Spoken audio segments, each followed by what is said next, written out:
Kehidupan masyarakat pada masa Islam di Indonesia. Kelas 7 semester 2. Setelah selesai dalam kegiatan pembelajaran, siswa diharapkan dapat 1. Menjelaskan proses masuknya agama Islam ke Indonesia.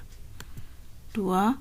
Mendeskripsikan dampak masuknya agama Islam di Indonesia. Teori sejarah Islam pertama kali masuk ke Indonesia. 1. Teori Gujarat. Teori ini dikemukakan oleh J. Pitznebel. Ia mengatakan bahwa proses kedatangan Islam ke Indonesia berasal dari Gujarat pada abad ke-7 sampai ke-13 Masehi. Gujarat ini terletak di India bagian barat, berdekatan dengan Laut Arab. 2. Teori Mekah. Teori ini dikemukakan oleh sastrawan Indonesia yaitu Haji Abdul Karim Amrullah atau Hamka pada tahun 1958. Ia mengatakan bahwa proses masuknya Islam ke Indonesia itu berlangsung dari Arab atau Mekah. Proses ini berlangsung pada abad pertama Hijriah atau abad ke-7 Masehi. 3.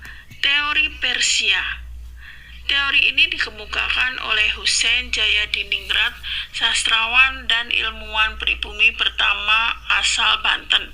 Ia mengatakan bahwa proses kedatangan Islam ke Indonesia berasal dari daerah Persia atau Parsi, kini Iran, pada abad pertama Hijriah atau abad ke-7 Masehi. Dalam memberikan argumentasinya pada sekitar tahun 1886 sampai 1960, Husein lebih menitikberatkan analisisnya pada kesamaan kebudayaan dan tradisi yang berkembang antara masyarakat Persia dan Indonesia. Proses penyebaran Islam di Indonesia. 1. Proses melalui perdagangan.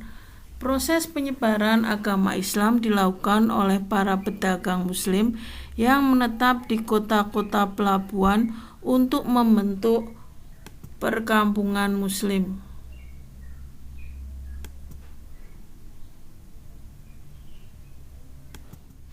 2. Proses melalui perkawinan. Proses penyebaran agama Islam dilakukan dengan cara seseorang yang telah menganut Islam menikah dengan seorang yang belum menganut Islam, sehingga akhirnya pasangan itu ikut menganut Islam. 3. Proses melalui dakwah. Proses penyebaran Islam yang dilakukan dengan cara memberi penerangan tentang agama Islam seperti yang dilakukan oleh para Wali Songo dan para ulama lainnya. 4. Proses melalui pendidikan.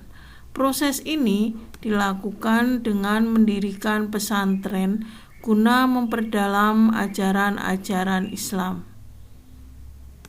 5. Proses melalui seni budaya. Proses penyebaran Islam menggunakan media-media seni budaya seperti pergelaran wayang kulit yang dilakukan Sunan Kalijogo, upacara sekanten, upacara untuk memperingati ulang tahun Nabi Muhammad SAW, dan seni sastra. 6. Proses melalui tasawuf. Penyebaran Islam dilakukan dengan menyesuaikan pola pikir masyarakat yang masih berorientasi pada ajaran agama Hindu dan Buddha.